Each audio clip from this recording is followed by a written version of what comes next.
বাংলাদেশের সংখ্যালঘু বিদ্বেষ ও আক্রমণ দিনের পর দিন বেড়েই চলেছে। রোজই কোনো না কোনো সংখ্যালঘু হিন্দু সেখানে আক্রান্ত হচ্ছেন।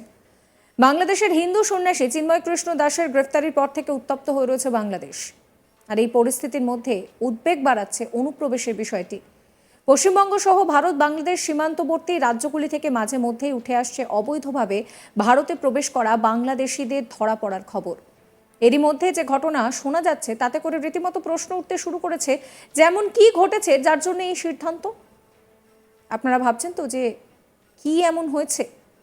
ডায়মন্ড হারবার জেল থেকে ছাড়া হলো বাংলাদেশি 12 জন মৎস্যজীবীকে। কাকদ্বীপের বিডিও এবং কাকদ্বীপ থানার আইসির উপস্থিতিতে ডায়মন্ড হারবার উপসংশোধনাগার থেকে 12 জন মৎস্যজীবীকে হস্তান্তর করা হয়।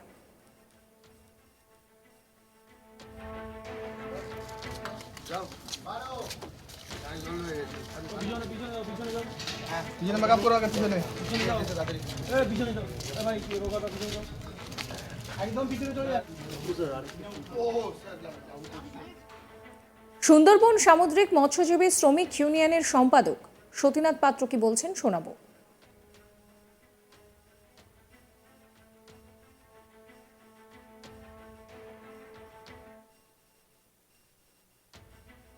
বাংলাদেশের যে 12 জন মৎস্যজীবীকে উদ্ধার করা হয়েছিল তাদেরকে আজকে ছাড়া হয়েছে এবং যে 78 জন মৎস্যজীবীকেও ধরে নিয়ে আসা হয়েছিল আমাদের টেরিটরির মধ্যে থেকে, তাদেরকেও ছাড়ার প্রস্তুতি শুরু হয়েছে।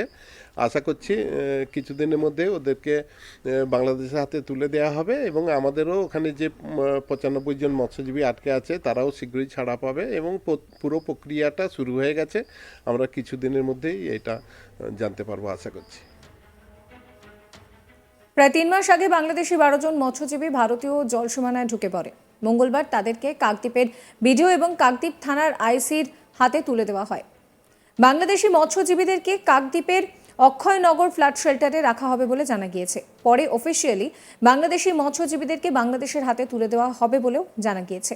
অন্যদিকে কিছু ভারতীয় মৎস্যজীবী মাছ ধরতে গিয়ে বাংলাদেশের জলসীমায় ঢুকে পড়ে। ভারত সরকার বাংলাদেশি 12 জন মৎস্যজীবীকে ছাড়লেও বাংলাদেশ সরকার এই বিষয়ে কোনো সিদ্ধান্ত নেয়নি। কাঞ্জনী দাস কি বলছেন শোনাবো। আমাদের লোক 3 মাস ওখানে এই বাংলাদেশে ধরা পড়েছে, এখনও 3 মাস পর্যন্ত পড়ে আছে। তাহলে আমাদের লোক কখন ছাড়া পাবে? আমাদের খুব অসুবিধা হচ্ছে, ছেলে মেয়ে নিয়ে চলাফেরা খুব অসুবিধা। শিপ্রা দাস কি বলছেন শোনাবো। বিষয়ে আমি বলতে চাই, বাংলাদেশের লোক যদি আমাদের এখান থেকে ছাড়া হয় তাহলে আমাদের এখানের লোক যে 3 মাস ধরে বাংলাদেশে পড়ে আছে তাদেরকে কবে ছাড়বে সেটা তো আমরা এখনও শুনতে পাচ্ছি না। আর আমাদের সংসারগুলো তো অভাবের মধ্যেই চলছে। আমাদের ঘরের লোকরা যদি ঘরেই ফিরে আসে তাহলে আমরা খুশি হই। আমরা তো খুব কষ্টের মধ্যেই দিন কাটছে, তাহলে আমরা এখন কিভাবে চলবো? এদেরকে তো ছেড়ে দিচ্ছে এপাশ থেকে, তাহলে আমাদের লোকগুলো কখন ছাড়া হবে? এটা তো আমাদেরকে বললে ভালো হতো। রাধা দাস কি বলছেন শোনাবো। বাংলাদেশে আমার হাজব্যান্ড রয়েছে, আজকে প্রায় 3 মাস হতে যাচ্ছে। ও এখান থেকে নাকি ওখানকার লোক নাকি ছেড়ে দেবে বলেছে। তারপরে এখান থেকে লোক যে এখানে যে ছেড়ে দেয় তাহলে ভালো হয়। ওখান থেকে লোক যে ছেড়ে দেয় ভালো হয়, তাহলে ওরা যে ফিরে আসে আমাদের সংসারটা মাছ চলতে পারে। অভাবের সংসার, ছোটো ছোটো বাচ্চা নিয়ে কী করে চলবো? এই নিয়ে প্রসেনজিৎ শাহ আমার কালিক কি বলছেন দেখাবো। ডায়মন্ড হারবার উপসংশোধনাগার থেকে মঙ্গলবার দুপুরে কার্যত 12 জন বাংলাদেশি মৎস্যজীবীকে ছেড়ে দেয় প্রশাসন। আদালতের নির্দেশেই এই 12 জন মৎস্যজীবীকে উপসংশোধনাগার থেকে ছেড়ে দেওয়া হয়। মাস 3 আগে এই বাংলাদেশি মৎস্যজীবীরা তারা জলসীমা লঙ্ঘন করে ঢুকে পড়েছিল ভারতীয় জলসীমায়। আর সেই কারণেই কার্যত উপকূলরক্ষী বাহিনীর হাতে ধরা পড়েছিল এই 12 জন বাংলাদেশি মৎস্যজীবী। আর এই 12 জন বাংলাদেশি মৎস্যজীবী বেশ কিছুদিন ধরেই তারা ছিলেন ডায়মন্ড হারবার উপসংশোধনাগারে। কাকদ্বীপ মহকুমা প্রশাসন, কাকদ্বীপ থানার পুলিশ সকলে মিলেই কার্যত এই বাংলাদেশি মৎস্যজীবীদেরকে আদালতে পেশ করে এবং এই মৎস্যজীবীরা কার্যত দীর্ঘদিন ধরেই ভারতীয় যে ভূখণ্ডে ডায়মন্ড হারবার রয়েছে সেই ডায়মন্ড হারবার উপসংশোধনাগারে কার্যত বন্দী ছিলেন। আর সেখানে জেলবন্দি থাকার পর অবশেষে আদালতের নির্দেশে ছেড়ে দেওয়া হয় তাদেরকে মঙ্গলবার দুপুরে।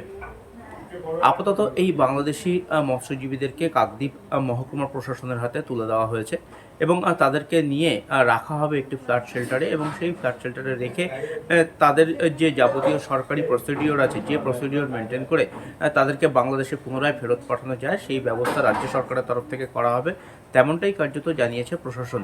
তবে এই বাংলাদেশি মৎস্যজীবীরা যে তারা যে প্রথমবার ভারতীয় ভূখণ্ডে ঢুকে পড়েছেন এমনটা নয়। মাঝে মধ্যেই কার্যত মাছ ধরার জন্য তারা বঙ্গোপসাগরে যখন পাড়ি দেয়, তখন অনেক সময়তেই তারা জলসীমা লঙ্ঘন করে ভারতীয় জলসীমায় ঢুকে পড়ে, এবং সেই সময় উপকূলরক্ষী বাহিনী তাদেরকে আটক করে এবং তাদেরকে নিয়ে আসার পর আদালতে পেশ করা হয়। এই ধরনের জটিলতা বা এই ধরনের সমস্যা এর আগে একাধিকবার ঘটেছে। একইভাবে ঘটনা ঘটেছে ভারতীয় মৎস্যজীবীদের ক্ষেত্রেও। ভারতীয় মৎস্যজীবীরাও যখন বঙ্গোপসাগরে মাছ ধরতে যান, তখন আবহাওয়া প্রতিকূলে থাকায় অনেক সময় তারা নিয়ন্ত্রণ হারিয়ে তারা জলসীমা লঙ্ঘন করে বাংলাদেশে জলসীমাতে ঢুকে পড়েন। সেক্ষেত্রে তাদেরকেও আটক হতে হয়। দীর্ঘদিন ধরে ভারতের প্রায় 95 জন মৎস্যজীবী, যাদের বাড়ি কিনা ডায়মন্ড হারবার, কাকদ্বীপ এই সমস্ত এলাকায়, তারা দীর্ঘদিন ধরেই আটকে রয়েছেন বাংলাদেশের সংশোধনাগারে। তাদেরকে ছাড়িয়ে আনার কোনো রকম সম্ভাবনা বা কোনো রকম উদ্যোগ রাজ্য সরকারের থেকে নেওয়া হচ্ছে না, এমনটাও অভিযোগ করছেন ডায়মন্ড হারবার বা কাকদ্বীপের মানুষজন। তাদের দাবি যে বাংলাদেশের মৎস্যজীবীদের যেভাবে রাজ্য সরকার উদ্যোগ নিয়ে, যেভাবে রাজ্য সরকার দায়িত্ব নিয়ে তাদেরকে উপসংশোধনাগার থেকে ছাড়িয়েছে এবং তাদেরকে আপাতত ফ্ল্যাট শেল্টারে রাখা হয়েছে নিরাপদ আশ্রয়, এবং সেখান থেকে তাদেরকে বাংলাদেশে ফিরিয়ে নিয়ে যাওয়ার সমস্ত রকম প্রসিডিওর তারা মেনটেন করছে, কিন্তু ভারতীয় মৎস্যজীবী যারা, এই এলাকার মৎস্যজীবী যারা মাছ ধরতে গিয়ে বাংলাদেশের জলসীমা লঙ্ঘন করে সে দেশের জলসীমার মধ্যে ঢুকে পড়েছিলেন, তাদেরকে ছাড়িয়ে আনার কোনো রকম উদ্যোগ নেওয়া হচ্ছে না প্রশাসনের তরফ থেকে। ফলে যথেষ্ট ক্ষুব্ধ এই এলাকার সাধারণ মানুষজন। অন্যদিকে প্রশাসনের তরফ থেকে অবশ্যই এই বিষয়ে কোনো রকম মুখ খোলেননি তারা।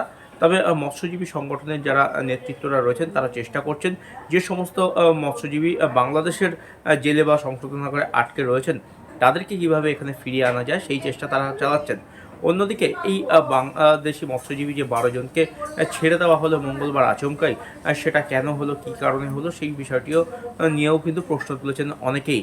বাংলাদেশি মৎস্যজীবীরা তারা প্রায় 3 মাস আগে ভারতীয় জলসীমা লঙ্ঘন করে তারা ঢুকে পড়েছিলেন। মূলত ইলিশ মাছের খোঁজে তারা বঙ্গোপসাগরে পাড়ি দিয়েছিলেন, এবং সেই বঙ্গোপসাগরে পাড়ি দিয়ে তারা আবহাওয়া প্রতিকূল থাকার কারণেই কার্যত জলসীমা লঙ্ঘন করে বাংলাদেশের যে ইন্টারন্যাশনাল ওয়াটার বর্ডার আছে, সেই বর্ডার ক্রস করে তারা ভারতীয় জলসীমায় ঢুকে পড়েন, এবং সেই ভারতীয় জলসীমায় ঢুকে পড়ার পর ভারতীয় যে কোস্টাল বাহিনী রয়েছে বা উপকূলরক্ষী বাহিনী রয়েছে, তারাই কার্যত তাদেরকে গ্রেপ্তার করে এবং তাদেরকে নিয়ে আসা হয় কাকদ্বীপে। তাদেরকে জিজ্ঞাসাবাদের পর ডায়মন্ড হারবার আদালতে তাদেরকে রাখা হয়েছিল। কাকদ্বীপ মহকুমা আদালতে তোলার পর তাদের নির্দেশ দেওয়া হয়েছিল যে তাদেরকে জেল হেফাজতের নির্দেশ দেওয়া হয়েছিল, এবং সেই কারণেই ডায়মন্ড হারবার উপসংশোধনাগারে তারা ছিলেন, তাদেরকে বন্দি করে রাখা হয়েছিল।